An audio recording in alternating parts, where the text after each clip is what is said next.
Tout le monde est partant pour le grand reset. Enfin, presque tout le monde. Il y a un gars qui a le pouvoir de faire quelque chose pour arrêter ça, et vous savez exactement de qui je parle. Et ils ont fait une erreur quand ils ont essayé de mettre Trump de leur côté. Ils ont invité Donald Trump à Davos, 2 fois je crois. Mais en janvier, quand Donald Trump a vraiment commencé à voir la bête qui se dressait contre lui, il est allé à Davos, oui, au Forum économique mondial, et il leur a fait un énorme doigt d'honneur. Nous nous sommes engagés à préserver la majesté de la création de Dieu et la beauté naturelle de notre monde. Mais pour embrasser les possibilités de demain, nous devons rejeter les éternels prophètes de malheur et leurs prédictions de l'Apocalypse. Ces alarmistes exigent toujours la même chose, le pouvoir absolu de dominer, transformer et contrôler chaque aspect de nos vies. Nous ne laisserons jamais les socialistes radicaux détruire notre économie et ruiner notre pays.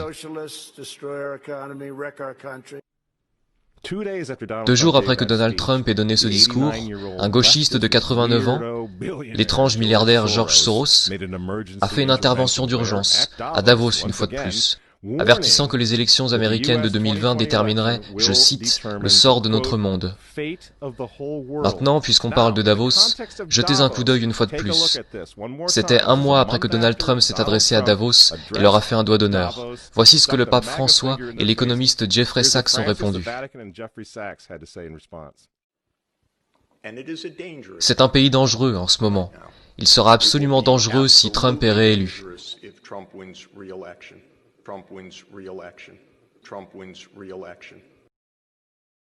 François a invité ce type au synode sur l'Amazonie en tant qu'invité d'honneur et conseiller.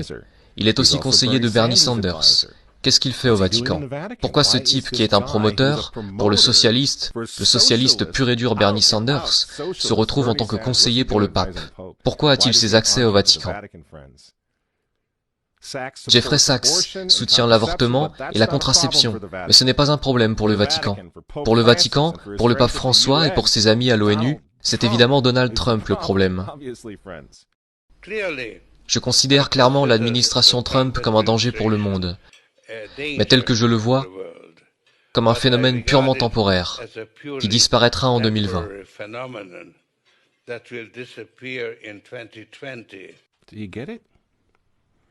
Vous comprenez? Vous voyez pourquoi il y a tant de haine envers Trump?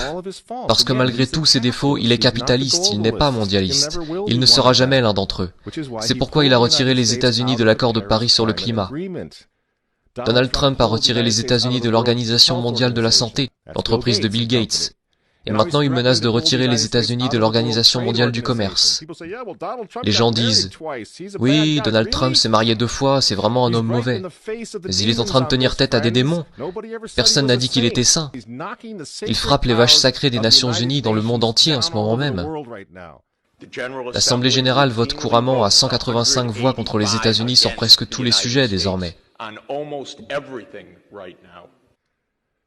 Et vous vous souvenez, puisqu'on parle des Nations Unies, en novembre 2019, juste avant que le coronavirus arrive, Trump est allé aux Nations Unies, à l'Assemblée générale, et il a déclaré la guerre au mondialisme.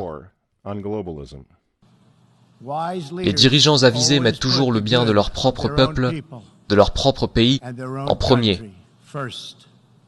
L'avenir n'appartient pas aux mondialistes. L'avenir appartient aux patriotes. Peu après le discours que Donald Trump a livré à l'ONU, que s'est-il passé? Le coronavirus s'est répandu dans le monde, et l'économie américaine qui était en plein essor a été mise sous assistance respiratoire. Pensez-vous que c'était un accident? Donc quand ils vous disent, et qu'ils nous disent à tous, de rester à la maison, de porter un masque, pour que grand-mère ne tombe pas malade, vous devez comprendre ce qui se passe vraiment. Ils ne se soucient pas de votre grand-mère.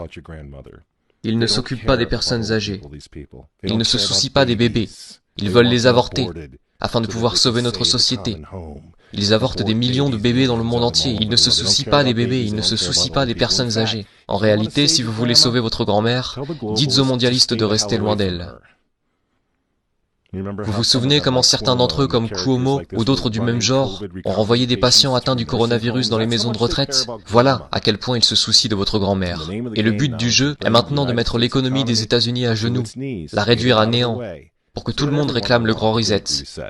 rendre cette nouvelle normalité si anormale que même vous et moi, vous savez, dans un avenir proche, nous supplierons pour avoir des vaccins. Car on nous aura rendus fous à ce moment-là, à mendier pour tout ce qui nous gardera en sécurité, selon nos geôliers et gardiens, et nos gardiens de zoo, vous voyez.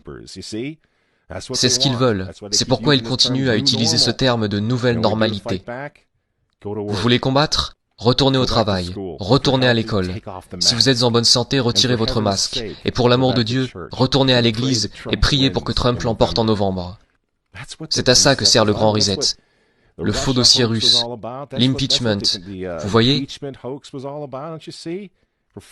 Pendant 4 ans, ils ont essayé d'arrêter cet homme, car s'il renforce l'Amérique, s'il la rend à nouveau forte, s'il sauve l'économie une seconde fois, le grand reset n'aura pas lieu. Le nouvel ordre mondial va être rejeté, et qui sait quand ils auront une opportunité comme celle du coronavirus à nouveau.